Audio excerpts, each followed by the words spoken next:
বন্ধুরা, আজকের আমার ভিডিওর বিষয়বস্তু হলো অ্যালামন্ডা বা অলকানন্দা গাছের মার্চ মাসের পরিচর্যা। অ্যালামন্ডা অথবা অলকানন্দা গাছ গ্রীষ্মকালীন এবং বর্ষাকালীন একটি ফুলের গাছ। শীতকালে এই গাছ ডরমেন্সিতে থাকে। ফেব্রুয়ারি মাসের শুরু থেকে আবার এই গাছের গ্রোথ শুরু হয়। ফেব্রুয়ারি মাসের শুরু থেকে মার্চ মাসের 15 তারিখ পর্যন্ত এই অ্যালামন্ডা বা অলকানন্দা গাছের প্রুনিং এবং রিপোর্টের কাজ করতে হয়। বাগানের পুরনো অ্যালামন্ডা গাছের প্রুনিং এবং রিপোর্ট কিভাবে করতে হবে তা আমার আগের ভিডিওতে কিন্তু দেখানো হয়েছে। আজকের এই ভিডিওতে বলবো আমাদের অ্যালামন্ডা গাছের কিভাবে খুব ভালো গ্রোথ হবে এবং কিভাবে গাছে প্রচুর পরিমাণে ফুল আসবে। কোন অর্গ্যানিক লিকুইড খাবার আমরা এই সময় আমাদের বাগানের অ্যালামন্ডা বা অলকানন্দা গাছে প্রয়োগ করব, যে খাবার প্রয়োগ করে গাছে প্রচুর পরিমাণে ফুল আসবে। তাছাড়া অ্যালামন্ডা গাছে আর কোন কোন কাজ করতে হবে এই মার্চ মাসে সবকিছু বলবো আজকের এই ভিডিওতে। তাই আজকের এই ভিডিওটা সম্পূর্ণ দেখার অনুরোধ করছি। একটু স্কিপ করে দেখো না বন্ধুরা, স্কিপ করে দেখলে কিন্তু অনেক কিছুই মিস করে ফেলবে। নমস্কার, আমি লাবণী, আমার বাগানে তোমাদের সবাইকে জানাই স্বাগত। বন্ধুরা, ভিডিও শুরুতেই বলেছি অ্যালামন্ডা হলো একটি গ্রীষ্মকালীন এবং বর্ষাকালীন ফুলের গাছ। যদি তোমাদের বাগানে এই অ্যালামন্ডা গাছের চারা থেকে না থাকে তাহলে এই সময় তোমরা নার্সারি থেকে অ্যালামন্ডা গাছের চারা কিনে এনে প্রতিস্থাপন করতে পারবে। এই সময় নার্সারিতে প্রচুর পরিমাণে বিভিন্ন ভ্যারাইটির এবং বিভিন্ন কালারের অ্যালামন্ডা গাছের চারা পাওয়া যায়। তবে সব থেকে ভালো চারা পাওয়া যায় বর্ষাকালে, কারণ এই অ্যালামন্ডা ফুল গ্রীষ্মকালের থেকেও কিন্তু বর্ষাকালে বেশি ফোটে। কিন্তু বাগানের পুরনো গাছের এই সময় থেকেই পরিচর্যা শুরু করতে হয়, তবেই কিন্তু আমরা প্রচুর পরিমাণে ফুল পাবো। যদি তোমরা নার্সারি থেকে নতুন অ্যালামন্ডার চারা কিনে আনো তাহলে কোন ধরনের মাটিতে এই অ্যালামন্ডা গাছ প্রতিস্থাপন করবে? 50% গার্ডেন সয়েল, 30% কম্পোস্ট আর 20% লাল মোটাদানার বালি মিশিয়ে এই গাছ তোমরা প্রতিস্থাপন করতে পারবে। গাছের সাইজ অনুযায়ী কিন্তু সবসময় টব নির্বাচন করতে হবে। যদি গাছের সাইজ ছোট হয় সেক্ষেত্রে ছোট সাইজের টব নির্বাচন করবে, যদি গাছের সাইজ বড় হয় তাহলে বড় সাইজের টব নির্বাচন করবে। গাছ প্রতিস্থাপন করার পর অন্তত 1 সপ্তাহ ছায়া জায়গায় রাখতে হবে। তারপর থেকে কিন্তু এই অ্যালামন্ডা গাছকে ফুল সানলাইটের মধ্যে রাখতে হবে। গাছ প্রতিস্থাপন করার পর অন্তত 15 দিন পর থেকে এই গাছের খাবার দেওয়া শুরু করতে হবে। এর আগের ভিডিওতে আমি দেখিয়েছিলাম গাছ রিপোর্ট করার পর যে খাবার গাছে প্রয়োগ করতে হবে, সেই খাবার কিন্তু প্রতিস্থাপন করার 15 দিন পর তোমরা প্রয়োগ করতে পারবে। আর যদি বাগানে পুরনো অ্যালামন্ডা গাছ থেকে থাকে তাহলে কিন্তু এই সময় হার্ড প্রুনিং করতে হবে গাছের। যদি বড় গাছ হয় হার্ড প্রুনিং করতে হবে, ছোট গাছ হলে সফট প্রুনিং করতে হবে। সফট প্রুনিং বা হার্ড প্রুনিং এবং রিপোর্ট করার পর গাছগুলোকে অন্তত 1 সপ্তাহের জন্য ছায়া জায়গায় রেখে দিতে হবে। তারপর থেকে সম্পূর্ণ ফুল সানলাইটের মধ্যে রেখে দিয়েছি আমি প্রত্যেকটা বাগানের অ্যালামন্ডা গাছকে। তো আজকের এই ভিডিওতে বলবো রিপোর্ট করার পর অ্যালামন্ডা গাছে আমরা কোন পরিচর্যা করব এই মার্চ মাসে। মার্চ মাসে এই পরিচর্যা করার পর এপ্রিল মাস থেকে কিন্তু এই অ্যালামন্ডা গাছে প্রচুর পরিমাণে কিন্তু তোমরা কুঁড়ির দেখা পাবে।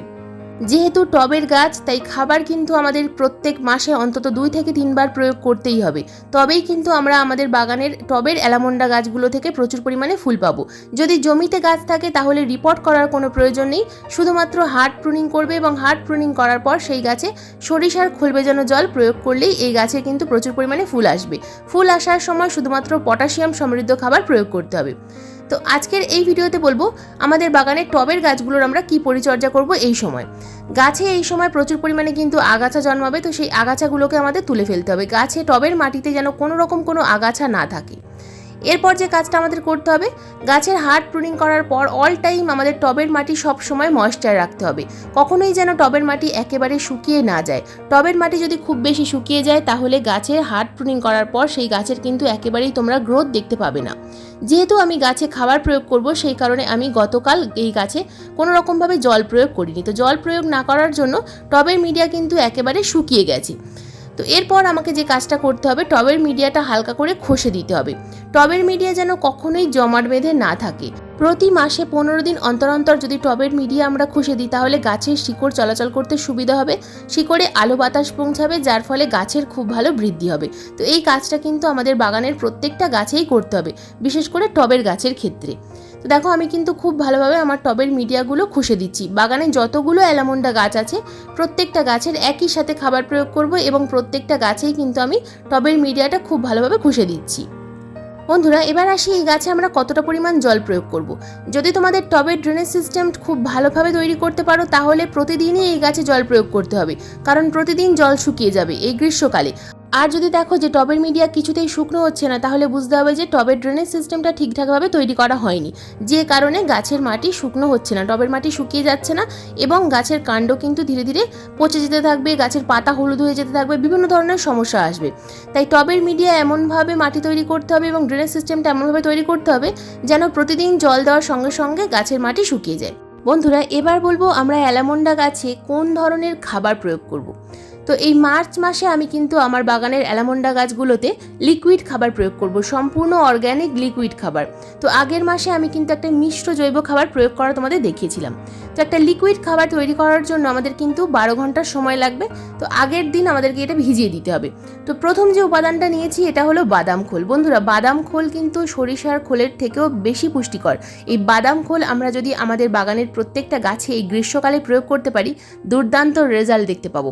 তো বাদাম খোল আমি 1 লিটার জলের মধ্যে 2 থেকে 3 চামচ নিয়েছি। যদি তোমাদের কাছে বাদাম খোল না থাকে সেক্ষেত্রে কিন্তু তোমরা এখানে 1 চামচ পরিমাণ সরিষার গুঁড়ো খোল নিতে পারো। তো আমি এখানে 2 থেকে 3 চামচ বাদাম খোল নিয়েছি। এরপর নিয়ে নেব এখানে 1 চামচ পরিমাণ বায়ো ডিএপি। তো এই বায়ো ডিএপির পরিবর্তে তোমরা কিন্তু এখানে ডিমের খোসার গুঁড়ো মিশিয়ে দিতে পারো এই জলের মধ্যে, অথবা হাড়ের গুঁড়োও মিশিয়ে দিতে পারো। এরপর এখানে আমি নিয়ে নেব 1 চামচ পরিমাণ বায়ো পটাশ। এই বায়ো পটাশের পরিবর্তে তোমরা এখানে 3টে থেকে 4টে পাকা কলার খোসা টুকরো টুকরো করে এই জলের মধ্যে মিশিয়ে দিতে পারো। আমি এখানে কিন্তু 3টে খাবার নিলাম, নাইট্রোজেন, ফসফরাস এবং পটাশিয়াম। আমাদের গাছের জন্য এই 3টে খাবার কিন্তু খুব প্রয়োজনীয়। তো এনপিকে অর্থাৎ নাইট্রোজেন, ফসফরাস, পটাশিয়াম। এখানে আমি বাদাম খোল নিয়েছি, তোমরা এখানে সরিষার খোল নিতে পারো। তো এই 3টে খাবার আমি কিন্তু 12 ঘন্টার জন্য ভিজিয়ে রেখে দেবো, তারপর গাছে প্রয়োগ করবো। তো কীভাবে প্রয়োগ করব সেটা আমি এখনই দেখিয়ে দেবো তোমাদের। তো ঠিক 12 ঘন্টা হয়ে যাওয়ার পর দেখো লিকুইডের কালার একদম সম্পূর্ণরূপে বদলে গেছে। তো এই খাবার কিন্তু আমরা সরাসরি টবের মিডিয়াতে প্রয়োগ করতে পারবো না। তো এই খাবারের সাথে আরও সাধারণ জল ডাইলিউট করে তবেই কিন্তু আমরা আমাদের গাছের মিডিয়াতে প্রয়োগ করব। সরাসরি প্রয়োগ করলে কিন্তু গাছের ক্ষতি হতে পারে এই গ্রীষ্মকালে, তাই আমরা সরাসরি প্রয়োগ করব না। তো সেক্ষেত্রে আমরা অন্য একটা পাত্রের মধ্যে 500 ml সাধারণ জল নিয়েছি। সেই 500 ml সাধারণ জলের মধ্যে 500 ml যে লিকুইড খাবারটা তৈরি করেছি সেই লিকুইড খাবারটা আমি মিশিয়ে দেবো, অর্থাৎ টোটাল হয়ে গেল 1 লিটার। এবার আমরা এই খাবারটা 2টো টবের মধ্যে প্রয়োগ করব। তো একটা 10 ইঞ্চি টবে 500 ml খাবার আমি কিন্তু প্রয়োগ করছি। যদি তোমাদের টবের সাইজ ছোট হয় সেক্ষেত্রে কিন্তু খাবারের পরিমাণ কম নিতে হবে।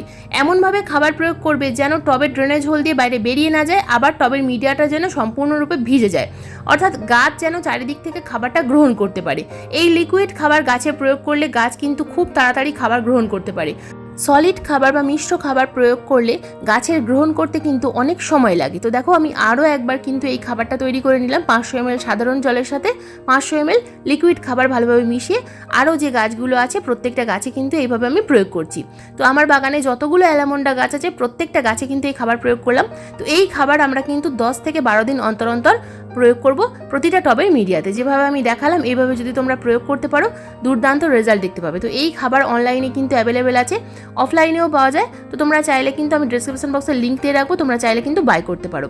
বন্ধুরা, এই খাবার প্রয়োগ করার পাশাপাশি আমাদের কিন্তু গাছে এপসাম সল্ট স্প্রে করতে হবে পাতা সবুজ রাখার জন্য, এবং এপসাম সল্ট স্প্রে করার ঠিক 3 থেকে 4 দিন পর গাছে যে কোনো এক ধরনের মাইক্রোনিউট্রিয়েন্টস অবশ্যই স্প্রে করতে হবে।